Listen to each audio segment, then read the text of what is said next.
This conference will now be recorded. Okay, I'll go ahead and get started with the public safety committee meetings for Tuesday, October 15th. Please call the roll. Councilor Halverson. Here. Councilor Marujo. Here. Councilor Moore. Here. Councilor Chapel. Councilor Arnold. That's quorum. I entertain a motion to approve the agenda in the minutes. Moved. Any discussion? Second. Move second. Okay. All those in favor? Opposed? Okay, motion cancels. Thank you. First on the regular item is review and consider the Roswell Police Department lead program. You want to take that one, Ms. Owen? Yes, so Madam Chair, I'm going to do a quick not a quick presentation, just kind of a quick overview of what this is about.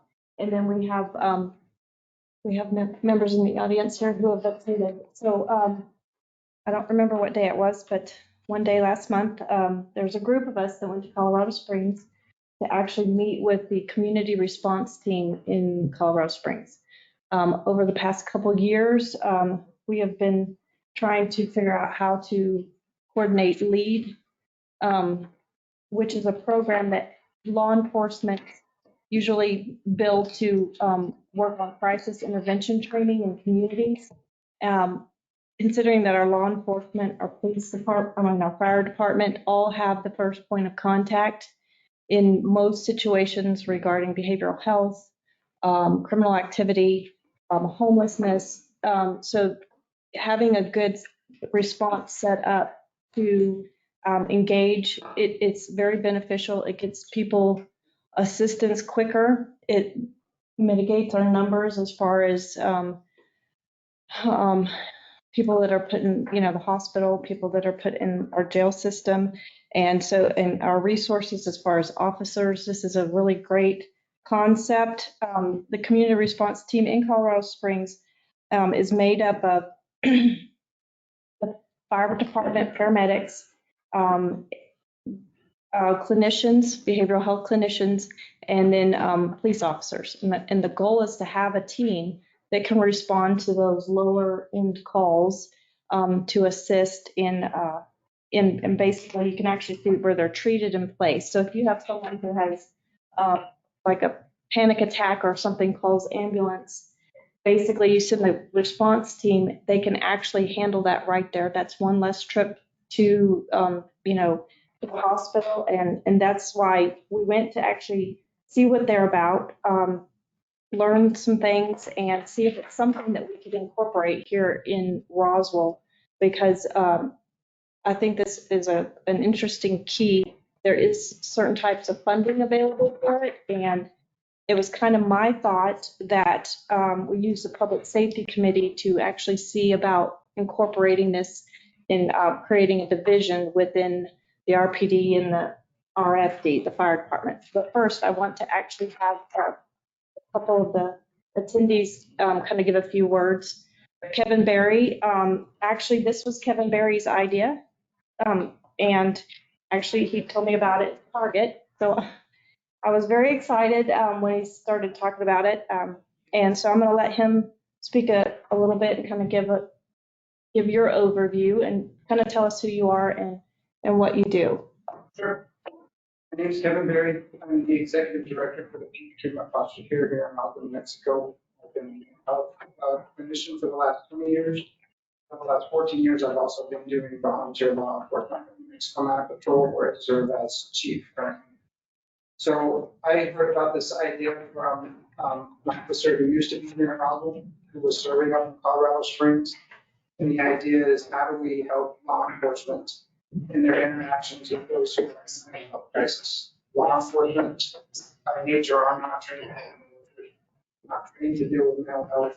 They get very little training. And my experience in assisting Roswell Police Department and the Chavez County Sheriff's Office is they need more training, or they need a team type concept for people who are dealing with a mental health crisis, so that they can have the safety, if need be, of a law enforcement officer. Maybe they need medical attention from a paramedic, or they need mental health attention from someone who's trained to do that.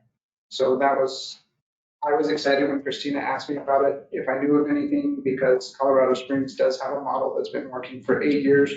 They've lowered their emergency room admissions for mental health calls from 75% to 15%.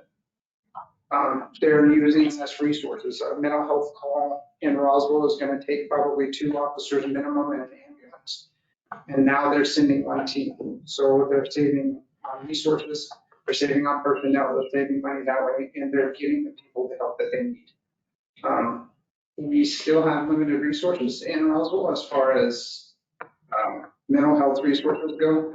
We have La Casa, and we have some other resources such as Sunrise, but I think a team approach is the best approach for dealing with those in mental health practice. And Deputy Chief Aldana from RPD isn't here, but I think he addressed it in a really succinct way. Colorado Springs right now has a teenage size problem. In Roswell, we have an infant size problem, and we're trying to prevent it from becoming a teenage size problem. Thank you. I'm Steve Jennings with Rockfire. I had the pleasure of riding up with these folks to kind of look into this program, and some of the advantages I saw from our end, as Mr. Berry mentioned, was a relief on the 911 system, where we could essentially run a box truck rather than a $250,000 fire truck to some of these calls, kind of ease up the wear and tear on our fire trucks. Another big advantage was the relief on the actual emergency room, the beds in the emergency room. We could keep some of those open for our more serious traumas or serious needs. But those are some of the aspects that I thought would be really helpful for the community. Just kind of lessen the load on some of the 911 system for us. Absolutely. Thank you so much. One of the interesting things at this point is when our officers, since Chief Aldana is not here, when our officers have to take someone to Sunrise, depending on their state, they usually have to wait. The officer has to wait until they're admitted to Sunrise. They have to go through a whole process. So we can have an officer out up to 6 to 7 hours waiting.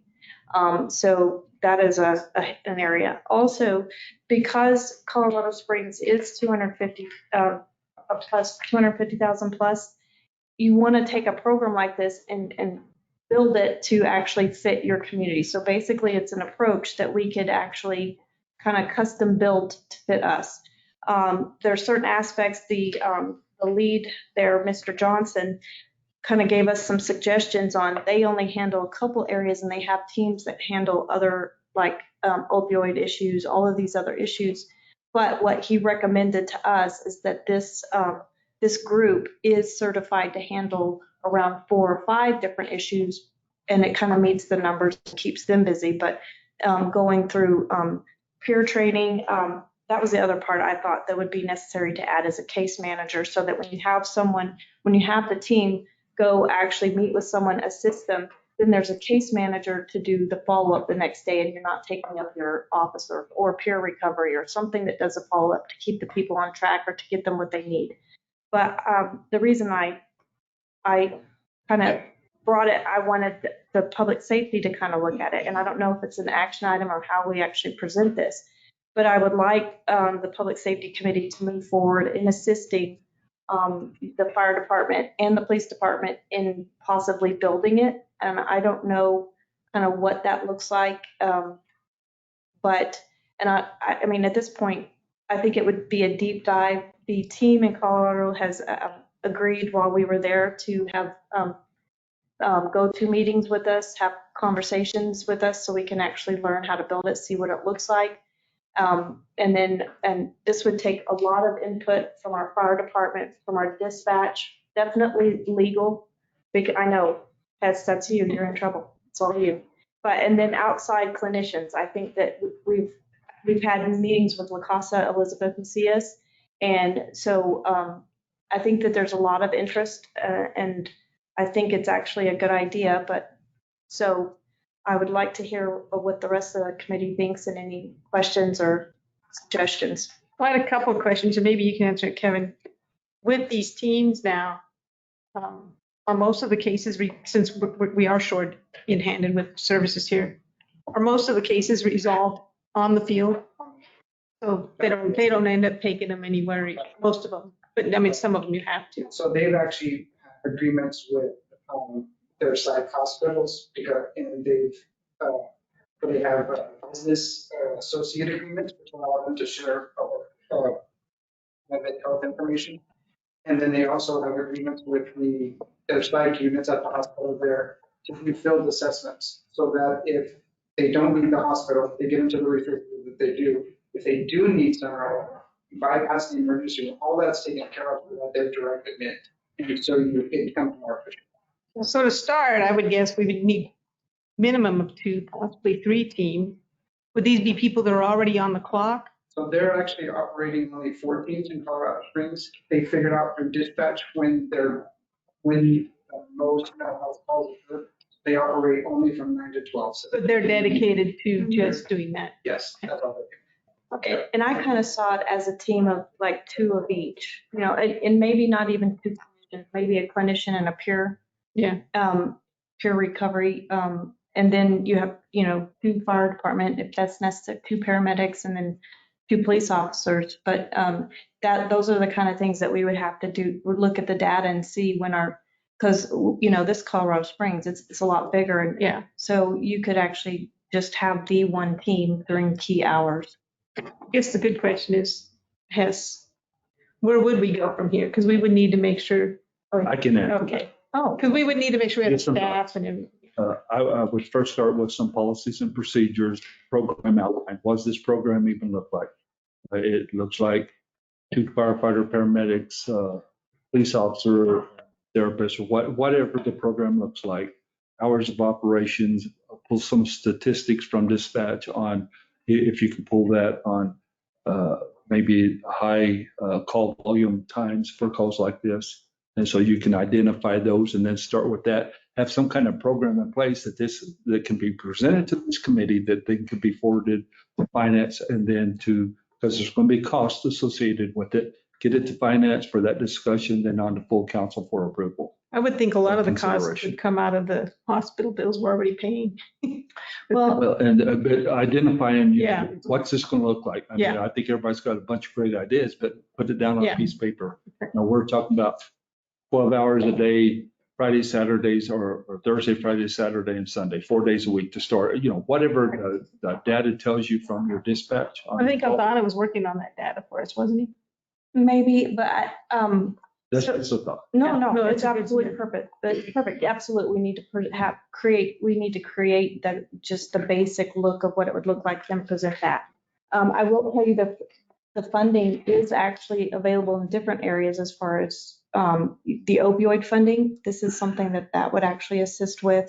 And we have other, like the CIT training that we put in, the grant we put in for. Yeah. That would actually assist with this and getting all the officers and everyone involved and very aware of how to actually handle crisis. They probably already have something. Right. Yeah, I wouldn't We need to reinvent the reinvent- wheel. yeah. I would just get the one from up there and start looking through it and apply to what would apply to this area. As far as the policies and Yeah. procedures, yeah, they actually said that we were welcome to whatever they have. So They actually don't use policies, they focus on protocols. Yeah. Because the policies they're able to do every request, and they run away from that to protect those as far as mental health issues go.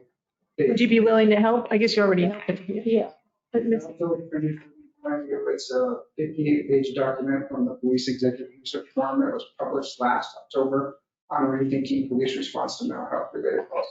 There's pretty much 4 different models around the nation: police only response, code responder, community-based, which is what Albuquerque is doing, and then hybrid models.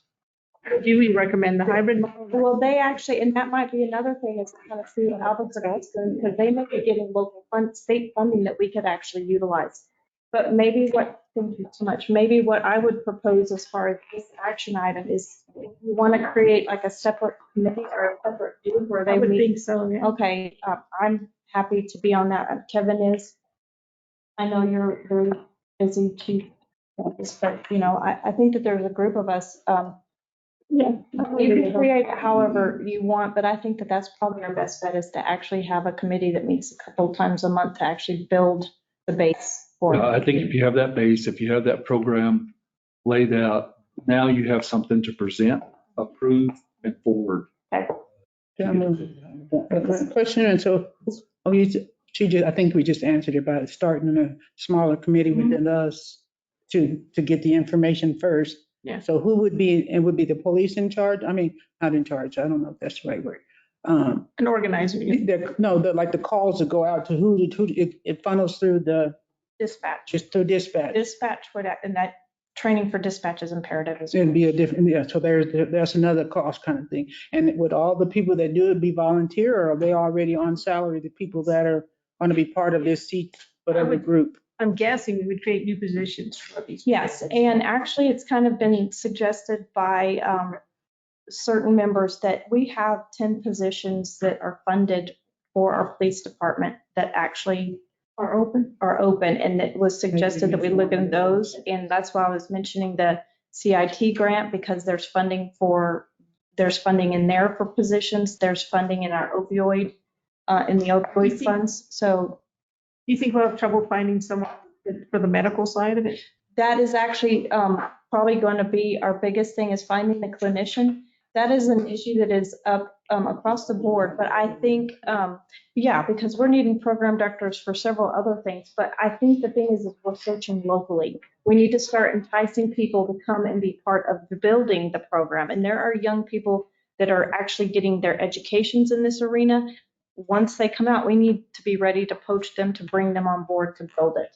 And I think that our approach at looking how to entice people to our beautiful city needs to be a little bit, More aggressive. yeah, it'd be absolutely a little more aggressive, but also I think there is some interest in being part of building something, being part of, so I think that we can actually go to other communities and say, here's, you've put 7 years in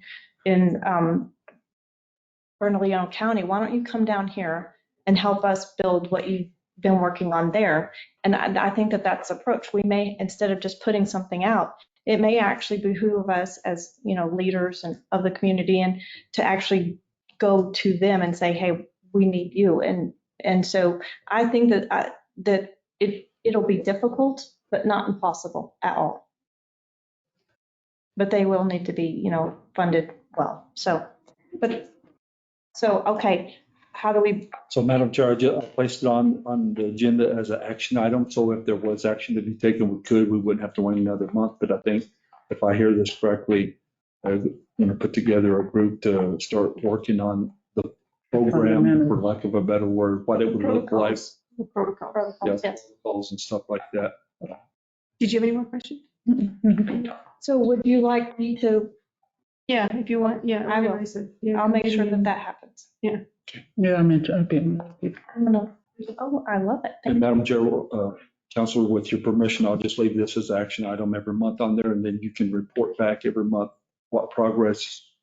And if we need to look at things throughout the month as we're going through this, anything that you put together for that month, if you want it reviewed at this committee, as you're putting this together, we've done that, as you are well aware, with Animal Control and other things. Worked on it for months at a time.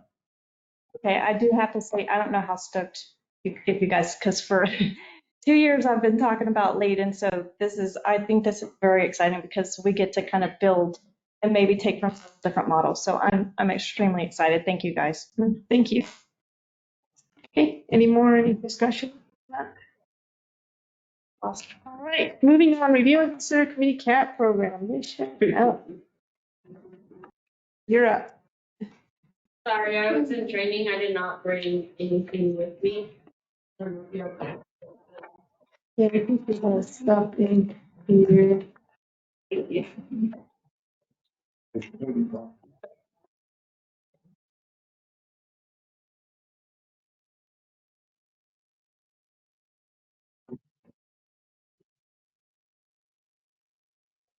Just to give a history of this, so when we brought Best Friends in last year, they didn't want to come in unless we had a community CAP program in place. So the city council voted to put this in place So essentially, the program picks up feral cats, spays and neuters them, and eventually the population of the animals will just fade out. It'll either die or, so they can't breed anymore, so it'll just fade out eventually.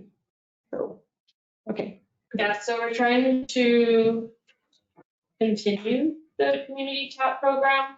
I do have in the monthly report showing how much Best Friends paid when they were here, how much Animal Services paid after Best Friends leaving.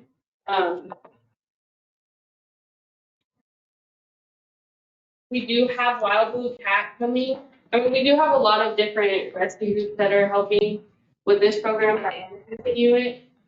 We have Colorado Animal Welfare League that helps to help the community and cats in the shelter facility. And then we have Wild Blue Cats coming on the 18th, and they're gonna fix all the cats in our facility for free. And I believe it was almost a total of 30 something cats that we have right now. So that's gonna help us out. If you guys go to page 54, The other's not feral cats, the one she's talking about. So they're- yeah,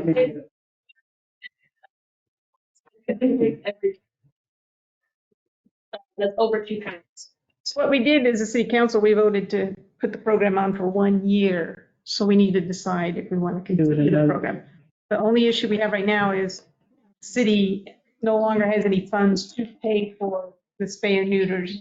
So we can vote to continue the program, but we just can't fund it. So we would rely on like the Colorado Animal Welfare League, Wild Blue Cats, or just private funding from individuals. So we can vote to continue it, we just won't fund it. As funds become available. Yeah, as funds become available. Yeah, so if somebody donates to animal control, we can use those funds. Or if we can get another grant. But you do see it working. We did see it working before the Best Friends Yeah, left. We did see it working.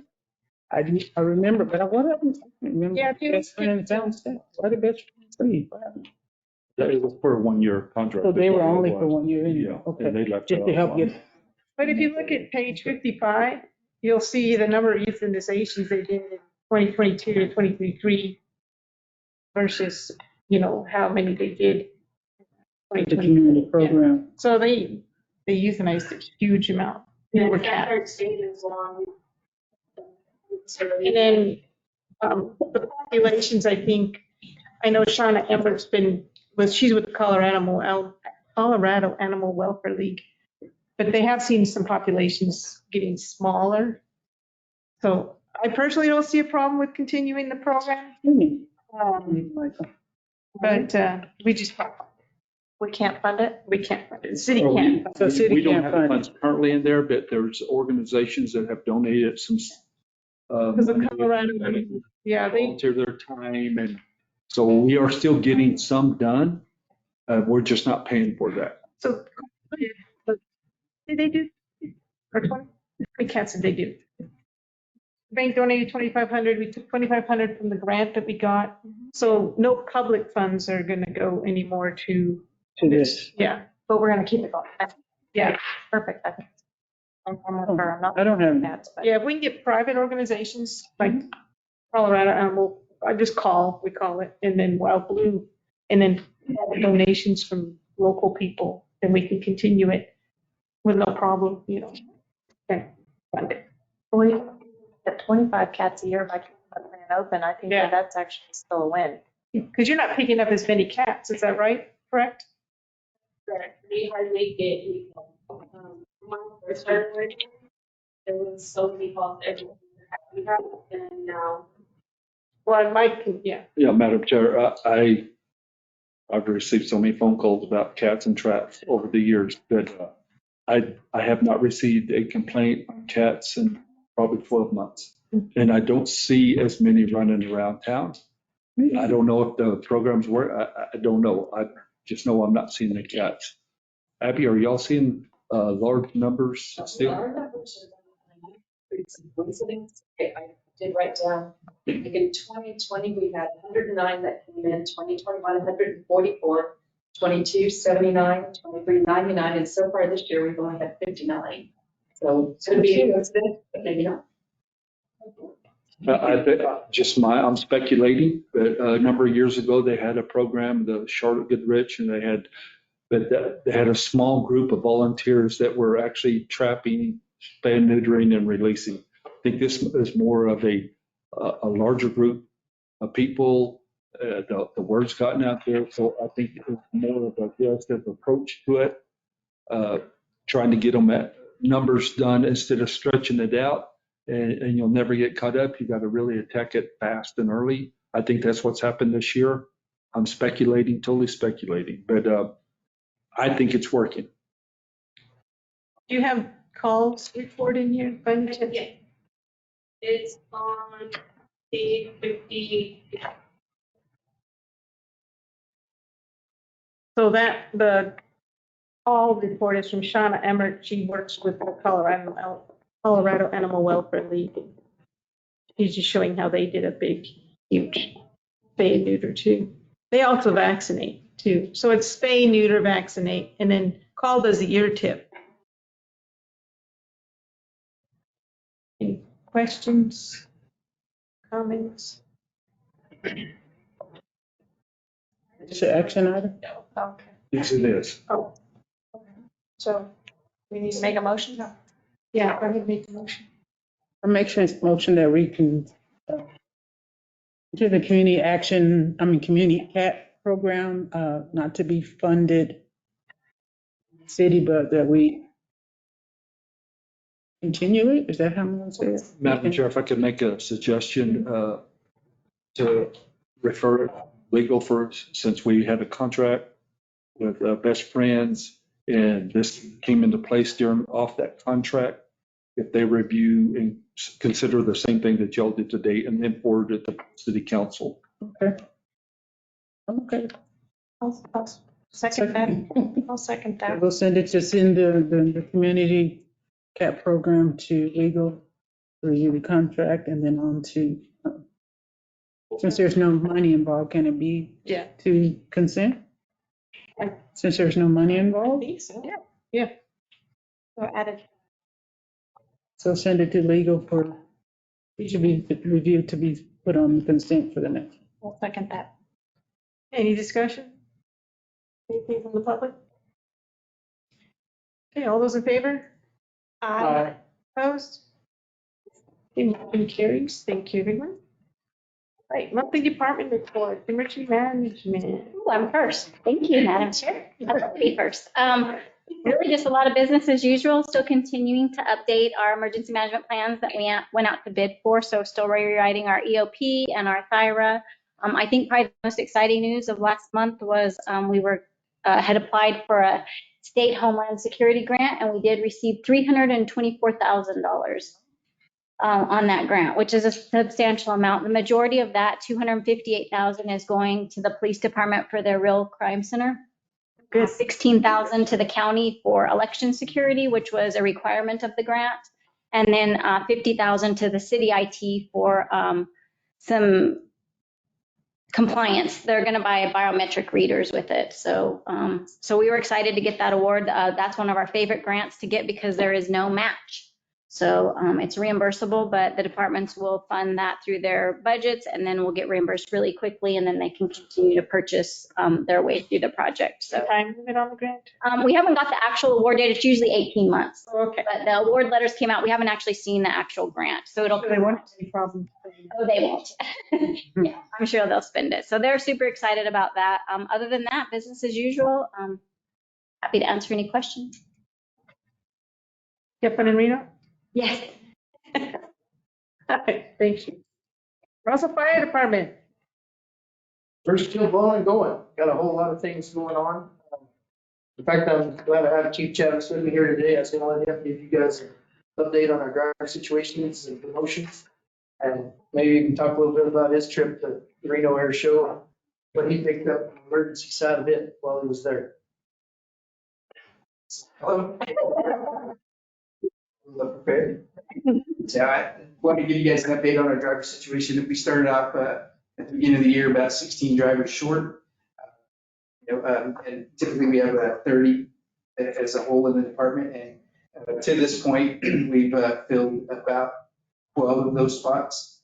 We've got 3 back from Eddie County that had originally left. 3 of them came back, and then we've been able to promote 11 of them.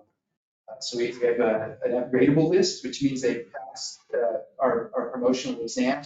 They're just doing a streets test. They got to learn all the streets in the city, and they're going through that portion. And as soon as they pass that portion, they'll be full-fledged drivers. So that'll put our numbers up to 14 drivers out of the 16 we're short at the beginning of the year. So we're pretty excited about that.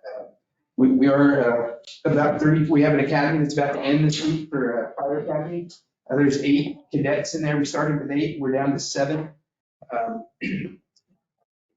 Out of those 7, 4 of them will go on shift here pretty quickly because they don't need their EMT license. We hired them. They already came with their EMT license, so they're going to bypass the EMT school. We'll send the other 3 to EMT school and then hopefully get them through that portion of it.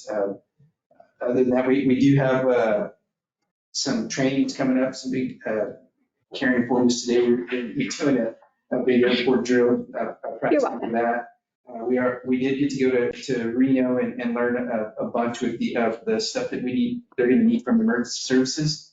And I was pleased to be able to report to Chief Miller that most of what they require from us, we're going to be able to provide, with little or not much more equipment than we already have. So we're looking forward to be able to participate in that and provide the level of emergency care that they were using out there. So I think we'll be able to do that fairly easy with low cost to the city. So, but other than that, I think we've got a few more promotional exams. We got a company officer exam coming up. We've been informed that we are going to be losing a couple of people to retirement, and so it's going to put us back. Right now, we're currently 3 people short on our whole roster, which is pretty good for the department. And so at the end of December, we'll probably be about 6 short. We're looking at 3 to 4 possible retirements. So that'll put us right around 7 people short. So we're looking at probably doing another joint tryout with the PD, probably January or February, and starting our 4th academy in about 2 years. So hopefully to fill some of those spots that we have and cut back on some of the overtime budget that we've been eating up in the past couple of years. You have enough firemen with experience to promote up? You got a young crew, don't you? Yeah, we've got about 30 recruits that we put through the academy in the last couple of years. So they're fairly young. This last academy was they just completed their year. They got about a year and a couple months. And out of that academy, we're pretty positive that they would be able to promote early. So we asked the union for an MOU to allow us to promote those guys, and they did exactly what we thought they would do. They took the challenge, studied up, and got passed through the test, and they made a big portion of that 14 drivers that we were short. So we're pretty proud of those guys. Yeah, that's good. But other than that, I'm available for questions. Questions? Thank you. Next is community development. Just daily duties in our department, got guys running calls, answering calls, doing routines in areas. Right now, we have a new business license clerk. Our secretary got promoted to that. She was already helping the past clerk that we had, so Jessica Reyes is now our new business license clerk. We are hiring for her position at the moment, so we could get a little jump. Right now, they're super busy because of renewals, and they need all the help they can get. So we're in the process of trying to hire somebody now. And that's about it. Thank you. Any questions? All right, thank you. Fire prevention monthly report. He's not here. You're not here. Okay. The only thing I know update was, we did talk to fire marshal this morning. He said he was able to get Trans Arrow's fuel refueling system out there. Their operations inspected and signed off this morning. I do have a question about that building, that hangar that burned down. I know people are posting on, well, one person posted on Facebook complaining, why is it still there? Are they still doing the fire investigation or? The private side, the insurance side is investigating. That's why Didn't do it's still anything. there and not touched. Yeah. Basically what happens on a building that big, there's so many different entities involved. City owns property, it's leased out, there's multiple insurance policies. There were probably parts owned by multiple people, that were in that building. So the insurance side, they have to put every single manufacturer of everything in that building on notice to give everybody the opportunity to come in and do their own investigation to. I know that was the reason last time. That's what I assumed it was again. But that's exactly where it's at. I do know that the interested parties came in and they had planned on taking the roof off and starting the extrication of getting down to the bottom of the building. And then they basically found a couple other things that required two interested parties be notified. So that's why they backed out and they basically went and started over to be able to give those two groups a chance to be able to send people in to look. Still no official. Not yet, no. It takes them a while, a lot of times, Yeah. when there's something that big, to get that many people together at the same time to be able to do it. Okay. Thank you. Consolidated dispatch. Lots going on. We currently have 9 vacancies. We did have one come to us the other day, our QA coordinator, and she's going to be retiring end of the month. So that will put us at 10 openings. We only have 23 positions. So we're really starting to feel it. I've been talking with HR and payroll actually today about getting the fire department. And also I have a police officer that used to help in dispatch. He's interested in coming and picking up some overtime. So I've been working with Holly and Naomi, trying to get that all going. We had kind of run into a snag on our part, but Terry and I think we found a way around it. So hopefully within the next couple of weeks, we can get that going. Still looking at the traveling dispatch. We actually spoke with them last week. So Terry's putting together some figures for that to try to get them in here for probably about 6 months, but we'll see. We've got 2 that have pretty much completed training. We're just waiting to send them to the academy. Unfortunately, we just don't have the staffing to be able to send them. We had hired 2 people. One of those has already quit. One of them, she started doing somewhat fire this week. She's been doing phones, hoping next week to start her on the radio with fire. She's picking it up really well and doing very well. So I don't think we're going to have any problems getting her along. I have 11 people that I was looking to interview, and only 7 of those have responded to me. So I'll be doing interviews this Thursday, actually, see if we can't get some more candidates in. And I actually had 4 more people that I'll send out testing tomorrow. So we'll see kind of how that goes. Terry attended the Directors Affiliate Conference in Ruidoso in September, got some new information, found out that there's 4 classes that we are mandated by the state to have done by December 31st. So I've been working, trying to around schedules. The Sheriff's Department is able to teach some of them, and the Police Department is able to teach some of them. So I've actually worked it out with the Sheriff's Office where he's going to do it like a later in the evening class so that I can get everybody through it and not burden our graveyard people a whole lot. Terry's currently this week in Hobbs teaching at the 911 Leadership Conference. The state had asked her to come and be a teacher for that, so she's doing that. And then in November, she'll go and recertify for her fire certification so that she can continue teaching the Pro QA. Our radio project is still going. Haven't gotten much of an update. We were actually talking about that this week, that we haven't heard much from them. But I know once she's back next week, that's on our agenda to start pushing, really try to get the radio system in.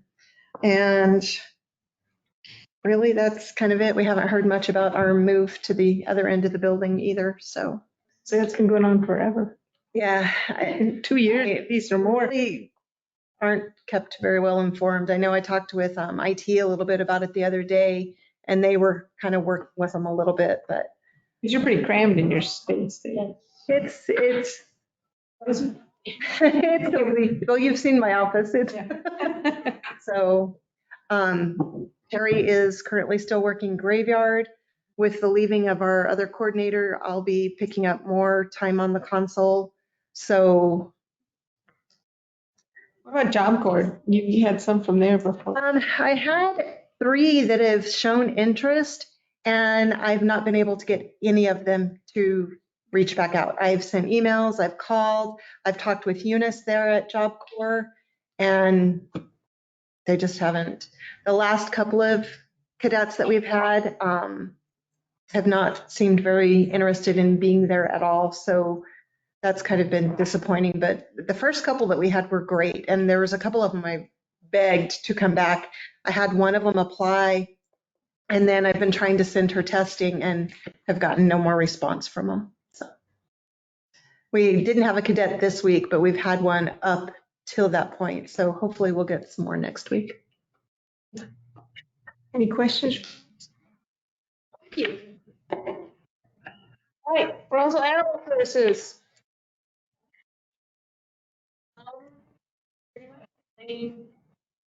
As usual, just this meeting.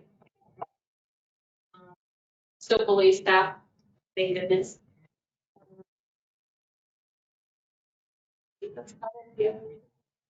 We're still working on the dog walking program. We're kind of having a little bit of the same issues with Job Corps. We're trying to reach out, and it's just been a slow, very slow process. So that's in the works as well. I do want to say I'm still disappointed in the number of citations. I know we've had a meeting and stuff, but I know that a lot more violation going on in the city that, you know, it's just going to keep happening if we don't say something. Yeah. Yeah, go ahead. Yes. I know the city attorney, deputy city attorney's doing training next Friday in the court. Yeah, Mandatory training for your officers. Mandatory. Thank you. Okay, any, thank you, ladies. Police department, they couldn't be here. Yeah, I am worried about busy right now. I think they're in the same boat as dispatch and the fire department. Last I heard, Madam Chair, they were down 16, but that's been a couple of weeks ago, and I think they may have 1 or 2 more have turned in notices, so they may be down 17, 18 right now. It's coming down to pay. Yeah. Yeah, but be a lot. We can use that public safety money, but maybe Well, you know, some of those positions that were funded but never filled. that's what you were telling me. Okay, did I miss anybody? Any discussion? Mike, do you have anything else? If you didn't sign in the sign-in sheet when you got here, please do that before you leave. Okay, we're open for public participation. Oh, I'm sorry. Participation, yeah, I'm not a bureaucrat, but my name is William Robles, and this is a tenant of mine, Sister Gonzalez. I currently own the old Payless Shoe Store in South Main. He's my tenant. Prior to me owning the building, was vacant and boarded up for a number of years, 15 or more, I think. We brought the building back to life. We're utilizing it for business here in Rockville. It's a real attractive scenario there in that part of the city that's been neglected for the most part. But our key problem we've been having, and this has been going on for the last 2.5 years since we've got into operations there, is a lot of vandalism, a lot of broken glass from homeless people, people with mental issues. I mean, there's a homeless shelter a block and a half away from this building. We just had a recent homeless woman break another window in the middle of the day there, got arrested, but we've had a lot of issues with broken glass there. And for me as a landlord, I have a $5,000 deductible, and each piece of glass is roughly $1,000. he's in the same position too. His insurance costs are high and he can't really afford the out-of-pocket expense. I had brought it up to one of the city councilmen that Albuquerque just recently enacted a program where they're assisting people with vandalism in the city center. And I gave her a link to that, and I don't know where they're getting their funding. I don't know if it's state funded, federally funded. I'm not sure. I don't know the protocols. But I'd like to see if it's possible, if you guys consider having some of that there, because we really do need some assistance with this vandalism. What's this program? So it's actually, I wanted to, he did call with me and I suggested public participation to kind of present. In Ward 1, we have a lot of businesses who are actually. Well, I know you do downtown Yeah. too. Yeah, and a lot of broken glass and a lot of people affected. Because your insurance won't cover it. It's vandalism, correct? No, it's vandalism. They won't cover it. And then I have a $5,000 deductible. So every time an occurrence happens, it's $2,000 out of pocket. And then for him, it's a 10, it reverts to him. A lot of the times people don't get caught, so like no one ever gets held accountable and stuff like that. But. Yeah. So when he actually mentioned it to me, I suggested public participation and then I sent this via text, but I thought it was a really interesting program because it is, it's actually funded. I think it's a grant or something. And so I wanted your permission, Madam Chair, to actually look into it to kind of see if it's something we can put on as a discussion item, work with Elizabeth upstairs to see what grants are available. And it would have an application process. The businesses would come to us and we could actually help local businesses when they have the issues, because, you know, if we as a city have issues kind of containing the problem and then they are, of course, affected by it, I think a support system for them would be beneficial with it being grants and being set up by the city. No, I think it's great. Yeah, we can find out. I don't know where the money's coming from. I'll actually, absolutely. I can totally see how. Because I'm friends with a lot of downtown merchants and I know they've had this. Look into it if. I mean, there's incidents here. We got police reports, vandalism, and you know, there's some rocks. There used to be, I guess the city removed the bench. There's a bus bench there. It's no longer there. But I hate to say it, but there's rocks here, just perfect palm-sized rocks. If you have a mental issue, you see a wall of glass and easy accessibility to rocks. It's happened more than once. Where's that at, sir? In front of the old Payless store, 505. Could be closed off that road. Yeah, and that was a blessing too, because there was a lot of illicit activity going on underneath that bridge and a lot of illicit activity going on back there. So you diminished a lot of that. I was hoping that was effective, but I'm sorry, Ms. Moore. So who would be, okay, again, if there's a grant possible, who would apply for it? Elizabeth. Okay, upstairs. Yeah, Okay. and that's what my thought. So you'll give that too? See, I'll reach out to the program, ask them, more questions about it, how it's funded. Then we'll go with Elizabeth, see what she can find it, and then all we do is maybe have legal or our marketing department create a form and then just have it accessible online. Because if there's a police report. Right. It's the only thing. Yeah, we filed a report. We got some report. We got photos. We got a quote from apparently there's about $5,000 worth of damage on that building because of vandalism and homeless. Only I can recommend in the meantime, the police department is near, maybe you can contact them to do a close patrol. Yeah, anything to bring you get with the full that street with deep. Yeah. He's going to see about getting those rocks removed. And then the only other concern I have is there's those rocks that weigh about a pound. He's going to try to get them removed. If you can eliminate it, put mulch, because you can throw mulch pretty hard, but it won't break it. Oh, you're talking about in the median? Yeah, in the medium. It's not in the medium. It's on the side of the street where the bench used to be. Move the bench. The first incident, the kids picked up a rock right there from the median, and the second one right there from the bus station. So. Yeah, but those rocks weigh about a pound. They're just, it's attempting. If I can add something, we're not asking Name and address. Francis Gonzalez. But yeah, we're not asking, for you guys to like cover the bill, my thing is every time something like that happens, and I know we're not the only ones. I know we're not the only business downtown that's been affected by this. At the end of the day, it's like a city cleanup thing, where we can make our city look as best as possible for our tourists and promote the economy. So, we're just looking for someone to help out a little bit and maybe start something good for the rest of Main Street and other businesses that also, have to go through these same situations. Yeah. I agree. So in actuality, I do believe this is absolutely possible for us to actually get implemented. I will be realistic. The process will take around 4 months. Okay? Or more. As long as y'all, take us out. Around. Right. I'm just saying that, I'm so grateful that you actually provided this because. Less and plywood downtown, that's kind of a blight, and you come through, you get a lot of impression. And that's where our best impression should be. Right, and we can get this done, and thank you for actually making the suggestion, but I think it's definitely something we can do. Thank you, Jennifer. Yeah. Glad to hear that. Madam Chair. Will you give us? Yeah. If you go down to the police department and ask them for a close patrol dispatch can do it for you for a week, but after that, anything over that, you have to go down to the police department. Just ask to speak to a sergeant and let him know, if you want a close patrol for a month, 2 months, whatever. Just go down to the police department. After the first incident, they used to write the reports in the parking lot. So that was. And just go down there and talk to the sergeant. And I know the guys, if they feel like there's a good place, they'll sit and do that.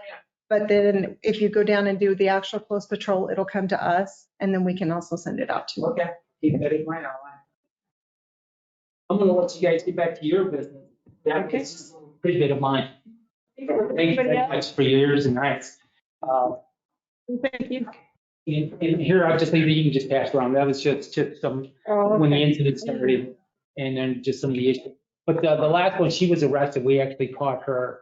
She was arrested, but she was mentally homeless, deranged individual, yeah. And I'm not against homelessness, because, we all have the right to live. Yeah, that's a different dynamic, yep. Okay, thank you, everybody. Did you have anything, Abby? Everybody looking at Abby, we all be. Can we all be looking at her? I did have to say, they're having trouble over there. People are stealing their thrift item stuff. It's Humane Society. Inside the place? No, when people leave. off, they leave stuff. She's got so much video and pictures, and I shared them. And steal it. Yeah.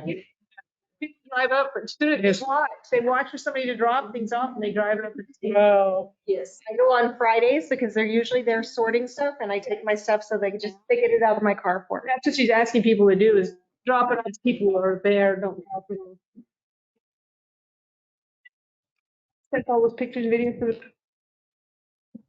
But we call them, but they're busy, so we have them go out for a while, but the videos, there's people playing. I bet you the PD knows some of those, because they're probably repeat offenders. I've been finding them on Facebook and sending me messages telling me who they are, but we try to help this all the time. We can do it all day, every day. Okay, that's all. Anything else in the committee? Anybody online? We're adjourned then. Thank you, everyone. That pen just got. Mike, Juliana,